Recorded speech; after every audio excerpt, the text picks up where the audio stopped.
संसद से शुरू संग्राम अब सड़कों पर।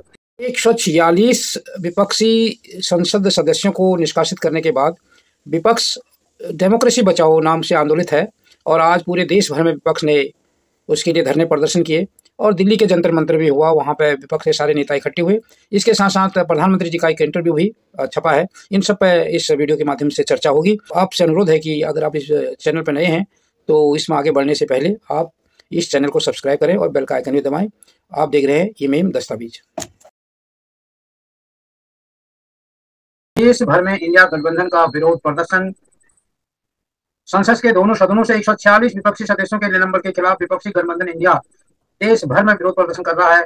संसद से शुरू हुआ संग्राम अब सड़कों तक पहुंच गया है। राजस्थान के जयपुर समेत सभी जिला मुख्यालयों में भी कांग्रेस का विरोध प्रदर्शन हो रहा है। जयपुर में कांग्रेस प्रजातंत्र बचाओ दिवस के रूप में मना रही है। संसद सुरक्षा मामले में जंतर मंतर पर प्रदर्शन हुआ जिसमें राहुल गांधी ने बीजेपी की हवा निकल गई कहा।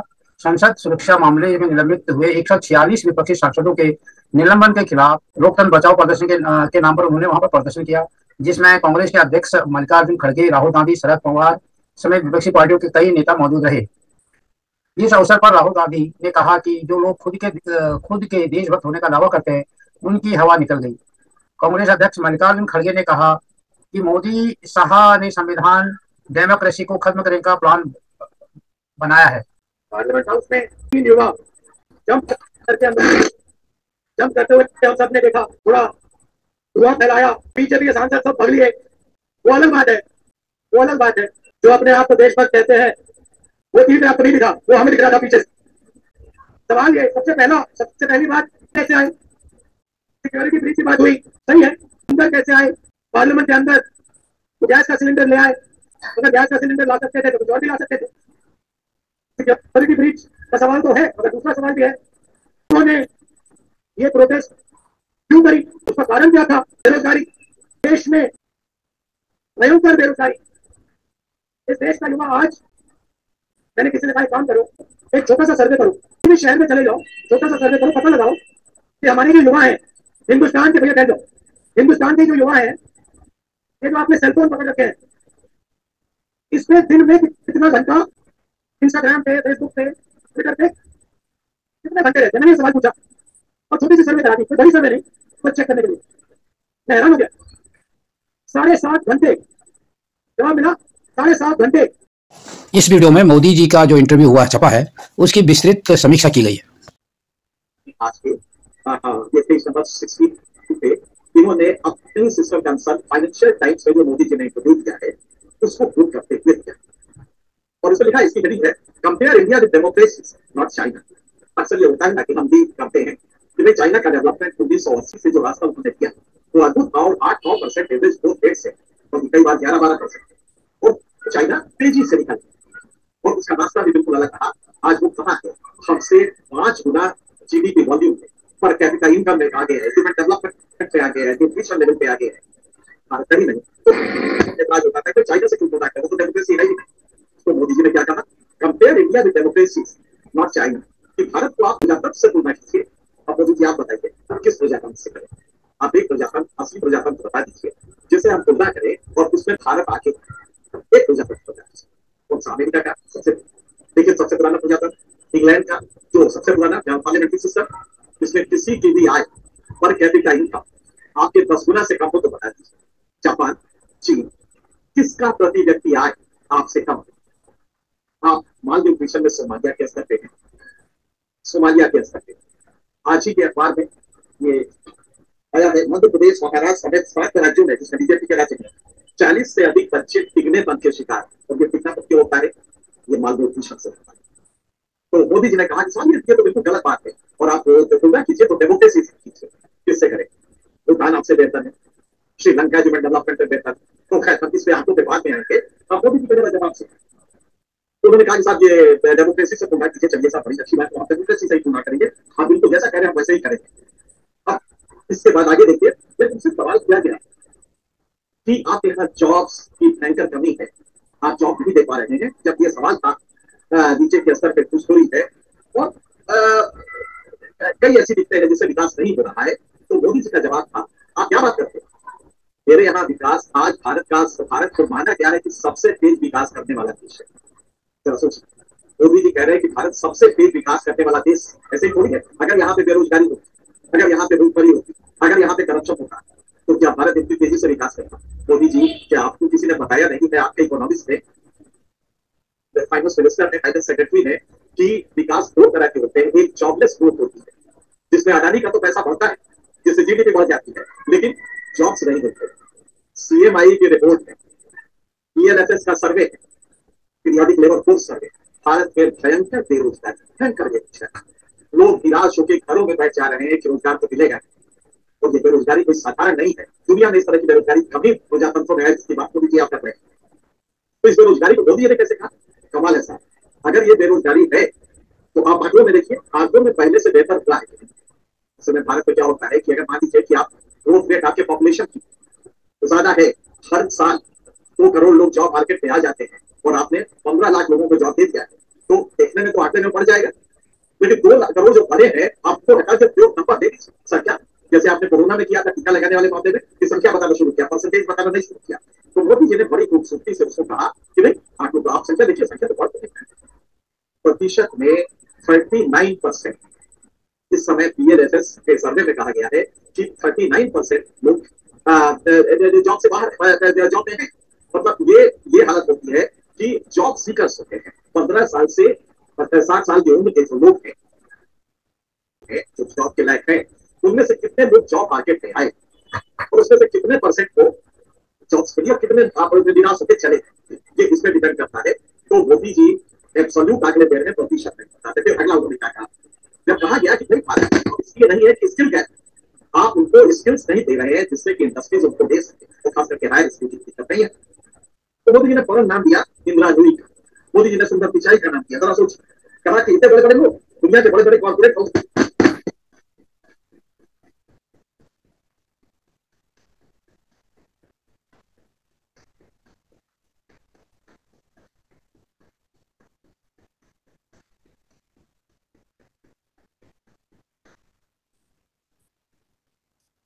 और कहा के साथ ये लोग अगर आ सकते हैं, दुनिया के कॉर्पोरेट हाउसेस में हो सकते हैं, तो फिर कैसे स्किल की कमी है?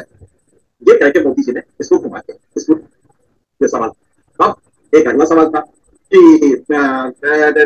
इंडियन ऑरिजिन के जितने भी सीईओ हैं, ये दुनिया की बड़ी कंपनियों में है। इन्होंने सुंदर इनका सत्या नडाल का बताया, सुंदर पिचाई का बताया, इब्राहिम का बताया, अजय बंगा का बताया, और कहा कि साहब अगर इनके पास ये लोग दुनिया में इतने मकबूल हो सकते हैं सीईओ, तो भारत में कहाँ कम है? जरा गौर से आप सोचिए कैसे कि कुछ लोग निकल गए हैं, कॉर्पोरेट हाउसेस के सीईओ हैं, इसलिए भारत में पहुंचा। तो ये तरह आपके समझ में आ रहा है। एक सचिन तेंदुलकर अगर क्रिकेट में निकल गए हैं, तो क्या भारत की क्रिकेट में विश्व विजेता हो गया? अब ये भी तो हुआ था। तो हकीकत यह है कि एक इंडिविजुअल को दिखा के आप ये कह रहे हैं कि साथ ये हो गया है। अब अगला सुनिए, जो सबसे खतरनाक था, कहा गया है, और किसी भी अखबार की किसी की भी हिम्मत आप तो पड़ती नहीं कि वो सीधे सवाल करे। तो सवाल ये था कि साहब विपक्षी दल कहते हैं कि आप बिना प्रजातंत्र को खतरे में है। तो मोदी जी का जवाब आया, बहुत जबरदस्त है। तो देखिए, प्रजातंत्र खतरे में, ये जान पूछ के क्यों क्रिएट किया जा रहा है कि प्रजातंत्र खतरे में है? ये वो लोग हैं जो भारत की जनता के इंटेलिजेंस को कम करके रखते हैं। मतलब देखिए कैसे घुमा दिया सवाल। बात यह है कि भारत में डेमोक्रेसी नहीं है, यहाँ पे संस्थाएं, खास करके मीडिया, खास करके जो संस्थाएं लॉ इन्फोर्सिंग है, वो किस तरह विपक्षियों को दबा रही है, किस तरह से उनके मुकदमे ठोक रही है। मुद्दा यह था, लेकिन मोदी जी ने कहा, जब देखिएगा थोड़ा बारीकी चाहिए आपको समझने के लिए। मोदी जी ने कहा यहाँ पे प्रजातंत्र नहीं है, ये कहना आम भारतीय जनता के इंटेलिजेंस को कम करके आता है। हो गया ना, अच्छी वोट की दुकान लगे, वो सीधे घुमा दिया, कह दिया, पूछा जा रहा है कि सरकार नहीं डेमोक्रेसी बहाल कर रही है, डेमोक्रेसी खतरे में है सरकार की वजह से, इनके कंडक्ट की वजह से। तो जवाब क्या है कि नहीं, यहाँ की जनता के इंटेलिजेंस को, वरना वो तो वोट देती है, और वो वोट दे रही प्रजातंत्र है, फलतू रहा है, ये जनता के इंटेलिजेंस को कम करके आटा जा रहा है। उन्होंने कहा, इसलिए आगे कहा गया कि नहीं, माइनॉरिटीज पे जो जिस तरह हो रहा है, माइनॉरिटीज से जो, और खास करके मुस्लिम माइनॉरिटी, ये वर्ड यूज किया गया। मोदी जी का जवाब, अगर माइनॉरिटी पे हो रहा है तो सबसे छोटी माइनॉरिटी पारसी है। पिछले तमाम दशकों से, बल्कि शताब्दियों से यहाँ पारसी रहे हैं, फले फूले हैं। दुनिया में सब जगह उनके साथ अत्याचार हुआ, लेकिन भारत में नहीं। पारसी आज भी समृद्ध हो रहे हैं अपने खुद से, और दुनिया के हर क्षेत्र में है। तो अगर पारसी को हम नहीं छेड़ते तो मुसलमानों पे कैसे अत्याचार हो? जल्दी की कैसे घुमाया? मुसलमान 30% है, वो हम ही से निकल के एक पाकिस्तान बनाया है। हमने एक फंड क्रिएट रिलीजियस आधार पे हिंदू मुसलमान करके किया, और कितना करते हैं। मोदी जी किसने कहा था कब्रिस्तान और शमशान?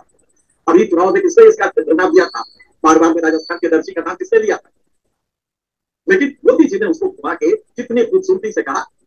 पहले तो प्रजातंत्र खाते में तो कहा कि जनता का इंटेलिजेंस कम करके आंका जा रहा है। और अगला सवाल जब था, बोले कि अगर हमारे यहाँ माइनॉरिटी खतरे में, माइनॉरिटी पे जो हो रहा है, एक्सीडेंट हो रहे हैं, तो पारसी कैसे?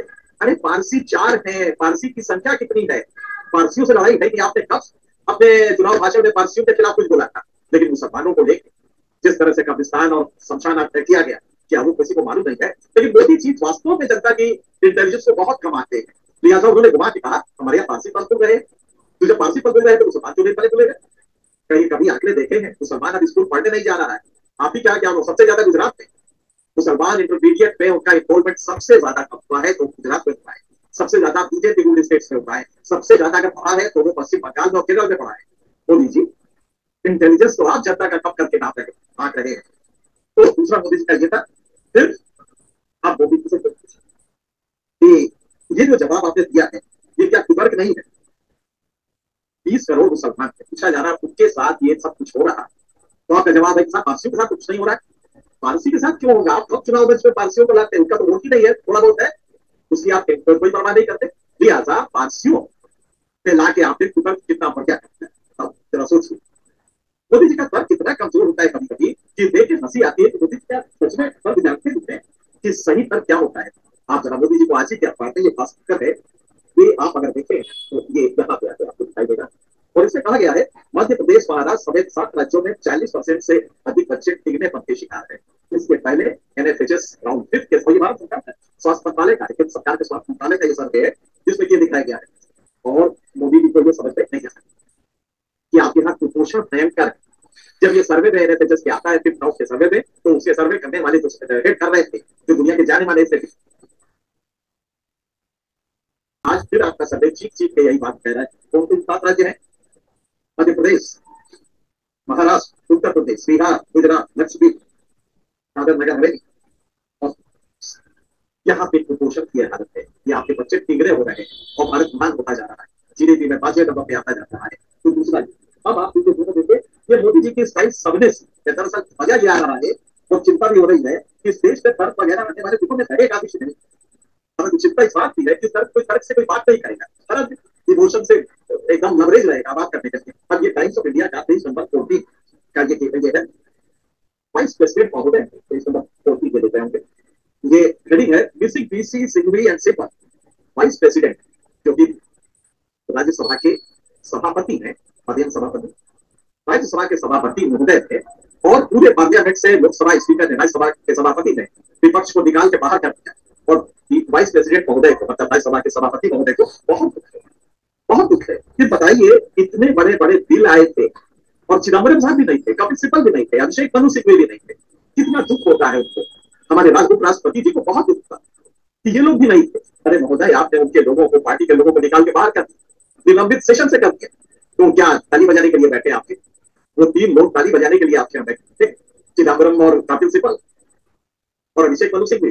कितना इंटेलिजेंस को आप कम करके आप बांटते हैं। और ये स्टाइल वाइस प्रेसिडेंट ने भी पकड़ लिया मोदी जी कि जब डेमोक्रेसी की बात करो, जब विकास की बात करो तो कहेंगे कि साहब विकास हमारे यहाँ नहीं। अरे आप एवरेज विकास आपका नहीं है, और जो विकास है वो दूसरे फैक्टर है, वो जीडीपी बढ़ा रहा है, जीडीपी का ट्रांसफर नहीं हो रहा है नीचे, लिहाजा जॉब डिस्टेंस है, आपके यहाँ कुपोषण है, लोग बारे बारे घूम रहे हैं और अनाज नहीं है। और बिकमंका बना दिया है आपने 5 किलो अनाज देखे। तो हमारे वाइस प्रेसिडेंट ने भी वो स्टाइल सीखी और कल बहुत दुखी थे। वो तो कहिए कि पता नहीं फोटो में नहीं आए, वरना साथ साथ दिखाई देते कि कपिल सिब्बल साहब नहीं आए, वो भी नहीं आए। और जबकि कानून पे 3 संहिताएं बदल रही, भारत का कानून जुडिशियल सिस्टम जो जस्टिस सिस्टम है, उसके जो जितना कोर्ट्स हैं वो सारे बदल रहे थे। आईपीसी, सीआरपीसी, एविडेंस एक्ट, इनको सबको नया नाम दिया गया, भारतीय न्याय संहिता, भारतीय नागरिक सुरक्षा संहिता, भारतीय साक्ष्य बिल, ये तो उनके नाम है। लेकिन बताइए कपिल सिब्बल कैसे लोग रहेंगे जिम्मेदार कि कपिल सिब्बल, चिदम्बरम और अभिषेक मनु सिंघवी आए ही नहीं हमारे पास। राष्ट्रपति महोदय बहुत दुखी है निकालने के बाद। मतलब ये तो मुझे लगता है कि वो गालिब का जो शेर है ये कुछ वैसा ही है कि आप तलवार भी बांध लेते हैं और हंसते रहते हैं, पता भी नहीं चलता। आप किसी का कट कर देते हैं और पता नहीं चलता है। तो गालिब का शेर है, उनके बोलेपन पे सबके जाएंगे, कहते हैं मुझसे तुम्हें क्या काम। तो मुझे लगता है कि कितने बोले हैं हमारे मोदी जी और कितने वाइस प्रेसिडेंट वाइस प्रेसिडेंट इतने दुखी है। मोदी जी ने कहा है कि अगर माइनॉरिटी हमारे यहाँ कहीं थी, उनके यहाँ आती तो ये पारसी कैसे इतने सम्मिलित होते रहते। कितना हमारी जनता की समझ को मोदी जी नीचा करके रखते हैं, इसका नमूना इससे बड़ा हो नहीं सकता था। तो मैंने सोचा कि आज आपको बताएं कि देश में स्किल की कोई कमी नहीं। बंदा शिवरा लुई, अजय बंगा, ये सब लोग तो भारतीय मूल के हैं, सब लोग दुनिया के बड़े बड़े कॉर्पोरेट हाउसेस में सीईओ हैं। तो अगर वो नाम चल सकते हैं तो भारत में स्किल की कमी नहीं है। जबकि हकीकत यह है कि भारत में स्किल नहीं है और इसीलिए भारत बेरोजगार हो रहा है, क्योंकि ट्रस्ट नहीं है कि आप यहाँ स्किल्ड वर्कर मिले। और आपने आज तक स्किल तो छोड़िए, आप कुपोषण नहीं खत्म कर पाए, लेकिन भारत विश्व गुरु बन गया है। ये जो पैराडॉक्स है, विरोधाभास है, इसको जब तक आप नहीं समझेंगे तब तक हकीकत भारत की और इस वीडियो से जुड़ी कोई भी परेशानी हो तो आप हमें नीचे कमेंट में जरूर बताएं, ताकि हम आपकी परेशानी को जल्द से जल्द दूर कर सकें। अगर आपको हमारी वीडियो पसंद आई हो तो इसे लाइक करें और ज्यादा से ज्यादा शेयर करें, ताकि बाकी लोगों तक भी ये जानकारी पहुंच सके। हमारे चैनल को सब्सक्राइब करना बिल्कुल ना भूलें और हमारी वीडियोस को सबसे पहले देखने के लिए बेल आइकन को भी जरूर प्रेस करें। फिलहाल दीजिए इजाजत, टेक केयर, धन्यवाद। वीडियो देखने के बाद अपना फीडबैक अवश्य दें, ताकि अगली वीडियो हम इससे और भी बेहतर बना सकें।